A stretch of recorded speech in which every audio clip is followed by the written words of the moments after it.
Quem acompanha nossos vídeos, particularmente quem viu o vídeo anterior, a parábola do filho pródigo, nós temos um objetivo nesses vídeos. Nós queremos que as pessoas entendam a necessidade da individualização. As pessoas são gregárias, gostam de grupos. Elas gostam de participar desta e daquela fraternidade para se sentir uma família. Nós, no entanto, entendemos que para alcançar a autorrealização é necessário que o indivíduo, que a pessoa desencontre-se das outras, sejam esposo, mulher, filho, gato, cachorro, papagaio, e consiga o encontro consigo mesmo, desencontre-se dos outros e se encontre consigo mesmo. Nós pretendemos que as pessoas tenham uma relação com um universo vertical e horizontal. Horizontal com as pessoas que ele precisa, no dia a dia, no trabalho, na família, etc. E para isso ele vai estudar muitas obras, como fazer amigos, influenciar pessoas, entre outras. E que ele tenha também um contato vertical com a divindade que ele crê e que vai despertar nele o arquétipo dela. Então, nesse vídeo nós vamos falar ainda de individualização. E é uma parábola de Jesus muito interessante e que nós não vamos contá-la como falamos a outra. Vamos cantá-la. Então, havia uma parábola, existe, né, essa parábola na Bíblia, que mamãe adorava cantar.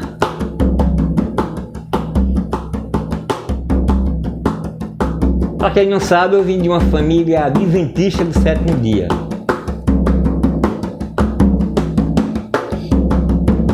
E a gente tinha uma radiolinha e mamãe comprava uma série de vinis evangélicos. E entre essas peças raras, essas relíquias, eu encontrei uma canção linda que ela gostava de cantar.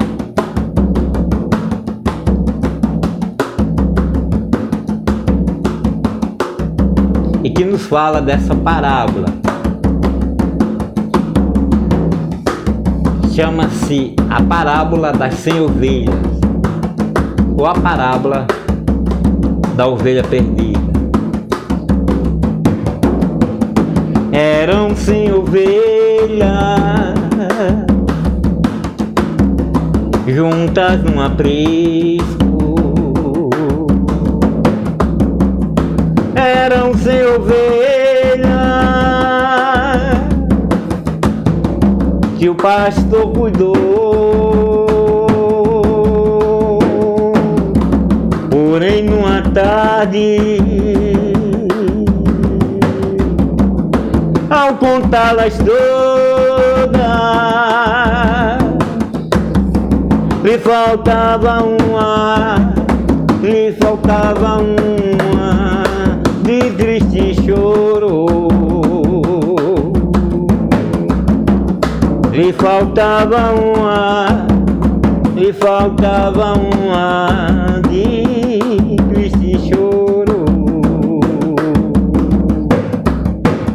As 99 deixou no aprisco e pelas montanhas ao buscá-la foi, a encontrou gemendo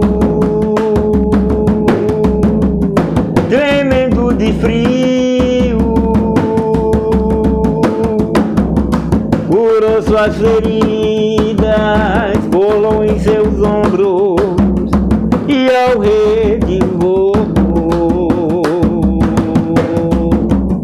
Curou suas feridas, colou nos seus ombros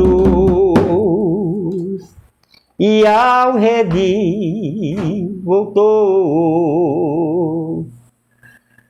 Linda canção, linda, linda. Quando nós falamos, inclusive para os luciferianos, que Cristo e Lúcifer são um só, por mais culto que seja esse luciferiano, ele diz o seguinte: eu já ouvi falar nessa teoria. Não, mas não é uma teoria. Não é uma teoria. Jesus dizia várias passagens que estão lá redundantemente nos evangelhos. Eu sou a estrela d'alva, ou eu sou a luz do mundo. Quem crê em mim não andará em trevas. Então, isso é algo extraordinário. E as pessoas, tá bom, tá. Ele estava dizendo que ele era o Salvador. E existem muitos livros falando sobre a vida de Cristo. E eu já vi a Paixão de Cristo em Nova Jerusalém. Tá, e daí? É daí que nos evangelhos, nos primeiros que foram escritos em gregos, porque os discípulos de Jesus falavam em hebraico aramaico. Contudo, os primeiros evangelhos estão escritos em grego. E eles foram escritos muitos depois das cartas de Paulo. Nesses evangelhos não se encontra originalmente nenhuma passagem falando que Jesus era o Cristo. Então, nós repetimos isso sempre. Não existe nenhuma passagem bíblica nos 4 evangelhos, no original, que afirmem que Jesus era o Cristo. Então Paulo foi que colocou essa palavra pela primeira vez em suas cartas. É importante que você entenda que Jesus não conheceu Paulo e nem Paulo conheceu Jesus. Paulo teve acesso ao Cristo quando nas portas de Damasco ele caiu e perguntou: quem és tu? Porque ele ouviu uma voz dizendo: Paulo, Paulo, por que me persegues? Ou Saulo, Saulo, por que me persegues? E ele disse: quem és tu, Senhor? E aí ele teve uma resposta: eu sou Jesus a quem tu persegues. Então, esta entidade que falou com ele, se dizendo Jesus, mandou que ele fosse até a casa de um servo. E eu não sei como é que ele chegou lá, ele cego. Mas ele foi até essa casa desse Ananias, e a partir daí Ananias tomou-o pela mão e cuidou dele até que ele tivesse a sua visão de volta. Então é Paulo. Paulo teve acesso aos evangelhos gnósticos. Gente, é importante isso que eu estou dizendo a vocês. Porque os evangelhos só foram escritos bem depois das cartas de Paulo. Esses evangelhos que vocês têm, Lucas, Mateus, Lucas, Marcos e João, Pedro, eles foram escritos depois das cartas de Paulo. Então, os evangelhos que Paulo teve acesso, eles não estavam como numa bibliazinha com capa e que era fácil você chegar na livraria da esquina e comprar, não. Foi com os gnósticos que Paulo teve acesso aos evangelhos gnósticos. É que nós conhecemos hoje como o quinto evangelho de Tomé, o evangelho de Maria Madalena, o evangelho de Maria, mãe de Jesus, e aquele que é chamado de Piste Sofia. Então ele ficou magnetizado por aquilo, ele descobriu a essência do pensamento gnóstico e foi a esse Cristo que ele saiu como um bandeirante pregando. Ele não diz: se Jesus não ressuscitou, é vã a vossa fé. Não. Ele diz: se o Cristo não crucificou, não ressuscitou, não ressuscitou, é vã a vossa fé. E ele vai dizer mais tarde: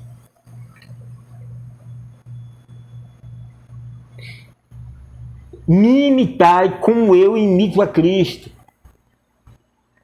E já não sou eu quem vivo, mas Cristo vive em mim. Essa personalidade chamada de Cristo, ela não se relaciona com Jesus.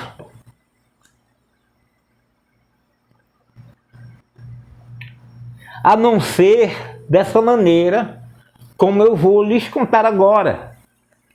Os grandes iniciados, que vocês podem conhecer por diversos nomes, como Hermes, Buda, Jesus, Francisco de Assis, eles vieram não para salvar pessoas externas, para dar uma salvação a pessoas externas, mas para, utilizando-se dessa massa, ele alcançar a sua autorrealização, ou aquilo que é chamado de iluminação espiritual. Sim, eu estou dizendo isso, que os grandes iniciados, Hermes, Rama, Moisés, Jesus, Francisco e Paulo, eles utilizaram essa massa para se cristificarem. É importante que vocês vejam que na iluminação de todos esses grandes iniciados, sempre houve um local deserto, como um monte, ou um lugar em que ele ficasse a sós com seu iniciador. A iluminação de Buda, por exemplo, deu-se quando ele estava, depois de muito andar e buscar todas as religiões da época, ali no hinduísmo, ele, descrendo de tudo, encostou-se em uma árvore sagrada e ali Maya, que quer dizer ilusão, veio tentá-lo. E ele venceu Maya e tornou-se o Buda.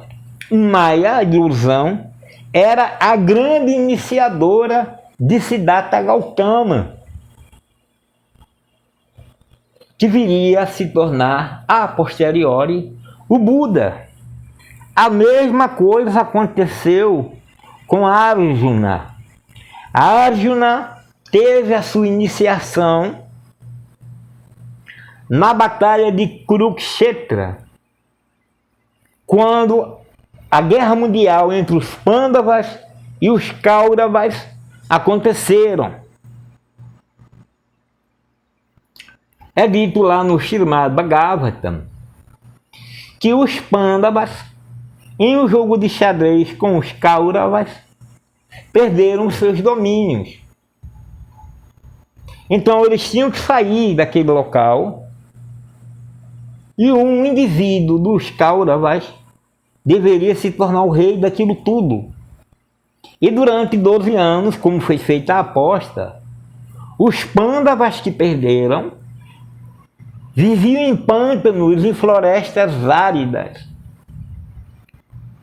Então, depois de 12 anos, Arjuna voltou para reclamar o trono que havia perdido em uma aposta. E o rei Dhritarashtra, Kaurava, disse não. Então era necessário haver uma guerra. E naquela época, o Senhor Krishna, que é designado no Srimad Bhagavatam e no Bhagavad Gita como a suprema divindade ou a personalidade de Deus, com mais de 100 anos de idade, disse que não lutaria. Eu não vou lutar. Mas eu posso dar uma escolha a vocês, disse o Krishna ao enviado de Dhritarashtra e a Arjuna. Eu tenho um exército magnífico. Então vocês podem escolher o meu exército, que era conhecido e afamado, ou a minha pessoa. Então o enviado de Dhritarashtra, o general, que era puramente materialista, escolheu os exércitos de Krishna. Então os exércitos de Krishna ficaram ao lado do enviado do rei Dhritarashtra, Kaurava.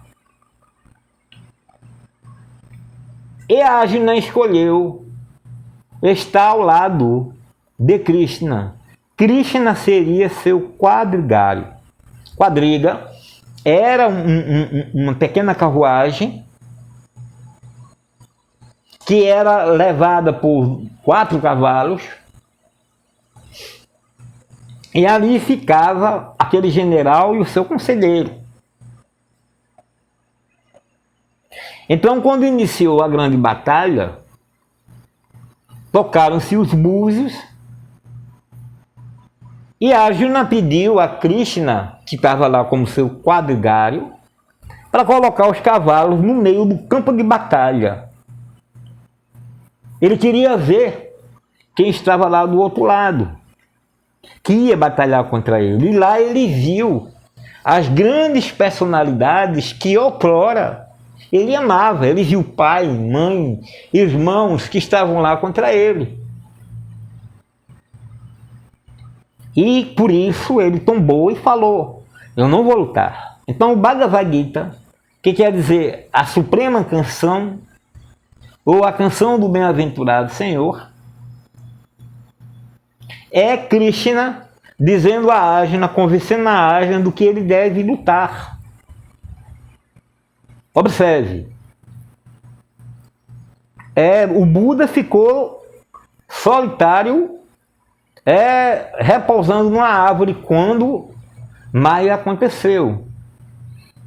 Sozinho. E agora estava Krishna e Arjuna e Krishna sozinho no meio do campo de batalha do Kurukshetra. Ninguém estava ouvindo o que ele estava dizendo. Em determinada hora, deu-se a iniciação de Arjuna, porque ele disse: Senhor, eu gostaria de lhe conhecer como você realmente é. E aquele guerreiro, dado a muitas guerras, a muitas carnificinas, viu a presença como era na realidade. E aí ele desmaiou e disse: eu não aguento mais ver, e desmaiou. Ele viu a divindade. Ali deu-se a iniciação de Arjuna. E agora no Monte Alverne,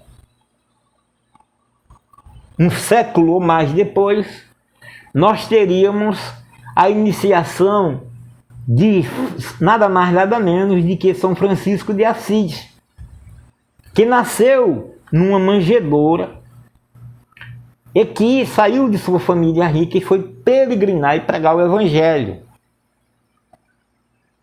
Então, quando ele já estava velho, ele foi até o Monte Alverno, onde no sopé da montanha deixou o Frei Leão, que ele chamava de Cordeirinho de Deus, e dirigiu-se ao Monte Alverne, porque ele queria algo mais, ele queria sentir as dores de Jesus de Nazaré, que ele tinha como seu mestre. E aí ele conseguiu os sagrados estigmas, assim conta a história, na cabeça, nos pés e nas mãos. Ali deu-se a iluminação de São Francisco de Assis, veja, totalmente isolado. Ele não estava com seus discípulos. Árjuna não estava com nenhum guerreiro ao lado dele. E o Buda também estava solitário. E a iluminação de Jesus de Nazaré deu-se nos 40 dias que ele passou no deserto. É dito que ele foi tentado pelo diabo e venceu. É dito que Buda foi tentado por Maya e venceu. É dito que Arjuna viu a presença da divindade e foi vencido. É dito que São Francisco de Assis subiu ao Monte Alverne e recebeu a sua iniciação com os estigmas. Então, esses grandes iniciados, assim como o filho pródigo, se individualizou, ou se individualizaram. A mesma coisa aconteceu com a ovelha perdida. Jesus de Nazaré, comentando sobre a importância da individualização, ele conta aquela história das ovelhas perdidas que nós cantamos, em que eram 100 ovelhas e um escapuliu. E ele deixou todas presas e foi atrás de uma só, porque somente aquela lá valia pelas outras 99. E não era porque ela era maior, mais gorda. Não, é porque ela já não aceitava mais as ordens do pastor. Na iluminação acontece uma coisa extraordinária. Todos os seres iluminados têm uma coisa em comum com Francisco de Assis, com Buda, com Jesus, com Arjuna. Na iluminação eles perdem o livre-arbítrio. As criaturas sagradas, anjos, arcanjos, aquelas que servem ao degrau maior, ao trono da lei, trono do amor, trono da justiça, esses indivíduos, eles não têm livre-arbítrio. A iluminação dá-se quando o indivíduo perde o livre-arbítrio e ele passa a viver simplesmente em função de cumprir a vontade maior, a vontade da lei maior. Isso acontece com os Exus, que estão em evolução, que já não participam mais de trabalhos de quimbanda nem de magia negra. Eles estão há séculos. Eles são velhos, antigos, então eles acham aquilo ali uma bobagem. Então eles começam a servir o trono da lei e eles simplesmente fazem tudo que aquele trono, seja Iemanjá, Oxum, Ogum, diz, ordene e eles fazem, sem vacilo. E uma coisa acontece nessa individualização. Ela só se dá quando o indivíduo está sozinho. Então, se você faz parte de uma igreja de santos, 4.000, 10.000 santos, você não tem valor nenhum. O pastor não vai deixar tudo por você, porque você faz parte da massa. Você não se rebelou. Você tem livre arbítrio. Este é o problema. Somente as alturas, as divindades, os tronos da divindade são iluminadas porque elas são chamadas na Bíblia de língua de fogo. Uma vez tomada uma decisão, não voltam atrás. Elas não conhecem o desapego, a raiva, o ódio, o remorso. São os tronos da divindade. Anjos, arcanjos, etc. Eles não têm livre-arbítrio. A não ser o de usar todo o seu emocional, toda a sua parte elemental, a favor daquela causa que um dia ele resolveu servir. Existe, pois, um grande iniciador, da sua vez quase que não saía. Existe uma coisa comum a todos os grandes iniciados, que alcançam, de certa forma, essa autorrealização. E esta entidade existe desde o período hiperbóreo, desde o período polar. Ele habitou os templos lêmures e os templos atlânticos. As maiores iniciações passavam por ele. E ele é o contrário do demiurgo. Ele é aquele que, no meio das trevas todas, porque o indivíduo que está dormindo, ele está nas trevas. O indivíduo ignorante de como os tronos da lei, da justiça, do amor, da fé, entre outros, agem e pensam. Então, existe um indivíduo que é a luz no meio dessa escuridão, e ele é o grande iniciador, desde a época polar, desde a primeira raça, até os dias de hoje. E ele é aquele que porta a luz.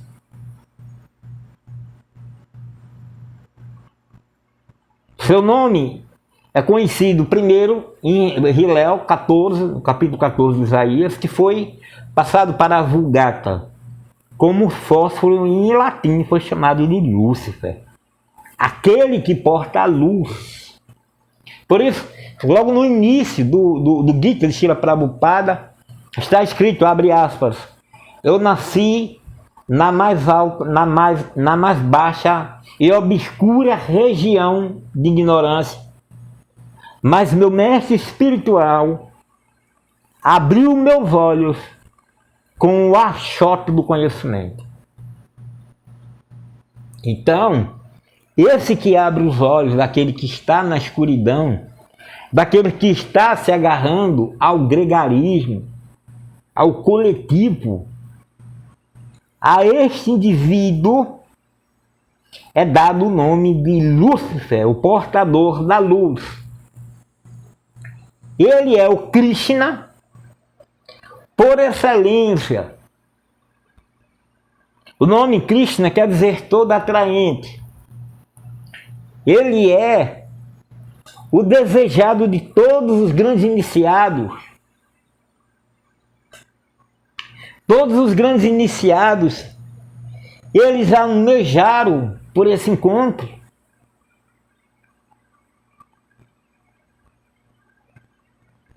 Porque está dito, quando o discípulo está pronto, o guru aparece. Então, eles vivem a vida toda ansiando e desejando pelo momento em que vão estar diante do grande iniciador, que foi conhecido por Buda como Maya, que foi conhecido por Arjuna como Krishna, que foi conhecido por São Francisco de Assis como Jesus, a luz do mundo.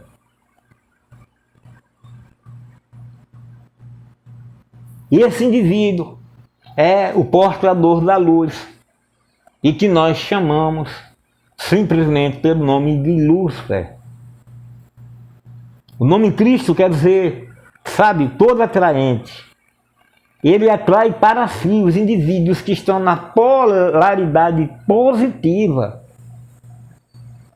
Assim, como uma lâmpada atrai para si todos os insetos, todos os iniciados são atraídos por essa entidade, por essa divindade em especial,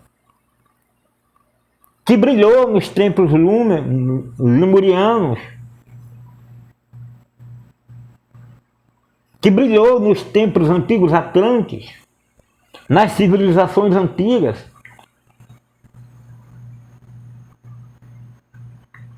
Esse portador da luz é o Cristo que Paulo disse: já não sou eu quem vivo, mas o Cristo vive em mim.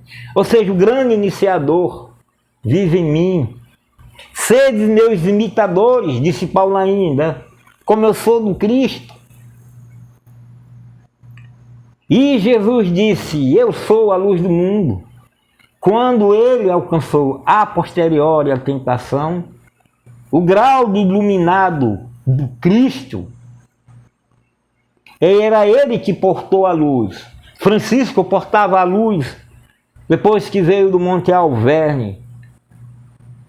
Buda portou a luz depois que veio da árvore sagrada. Arjuna se tornou lucigênito quando teve a experiência, a revelação de quem era Cristo. E aqueles que não conseguiram realizar-se vão morrer como morreu Moisés, que Jeová disse para ele: olha a terra que tu irias te pertencer, mas que não vai, porque você errou na caminhada.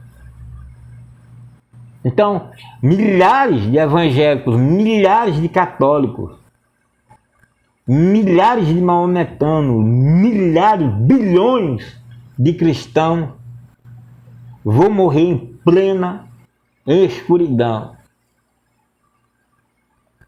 E a igreja soube, através dos seus padres, seus patrícios, através dos seus grandes pensadores, como Santo Agostinho e São Tomás de Aquino, entre outros,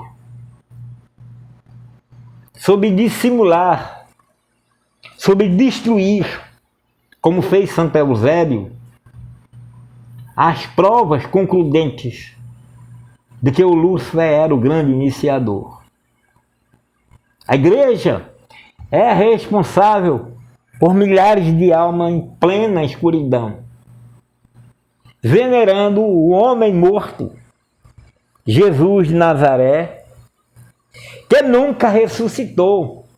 Leia-se o livro Jesus Viveu na Índia.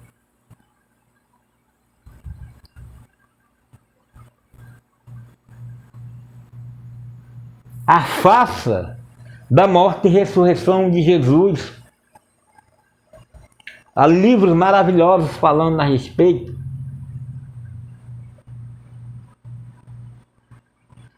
Porque Jesus não morreu.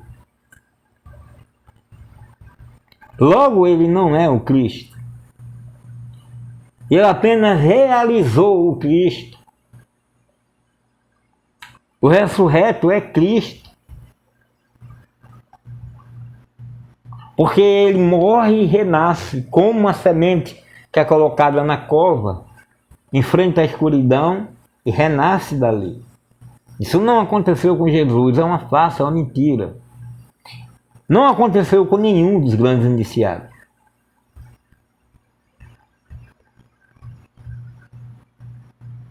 Então, se você é luciferiano, eu quero que você pense nisso. Se você pactuou com Lúcifer, vai pactuar com Lúcifer, entenda. Esse foi a sede, a fome dos grandes iniciados do passado. Você precisa passar um tempo vendo isso. Aqui na minha casa, o tempo de 21 dias. Vendo as mudanças que serão feitas na sua vida, no seu intelecto, no seu coração. Entrando em contato com ele através dos oráculos, das velas, das pequenas oferendas. Aí você não deve pensar, eu penso em fazer uma tábua. Comece. Eu só tenho uma tábua, acenda uma vela. Se você foi iniciado, comece. Porque a grande iniciação vai dar-se quando você não tiver mais nada à sua frente do que a grande causa.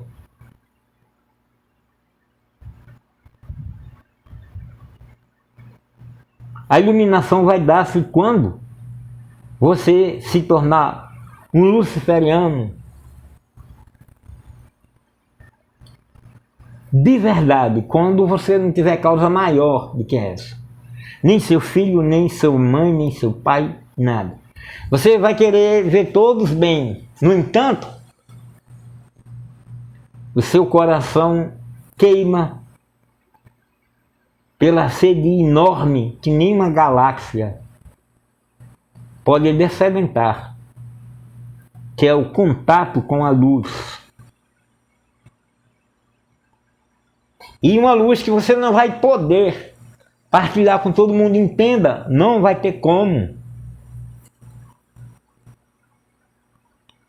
Você não vai precisar deixar de ser casado, você não vai se separar da esposa, do esposo, mas agora você tem uma causa maior.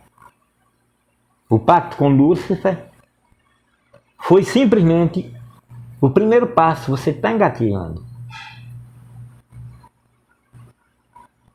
Somente quando você viver da causa e pela causa, você vai ter realmente encontrado o seu eu.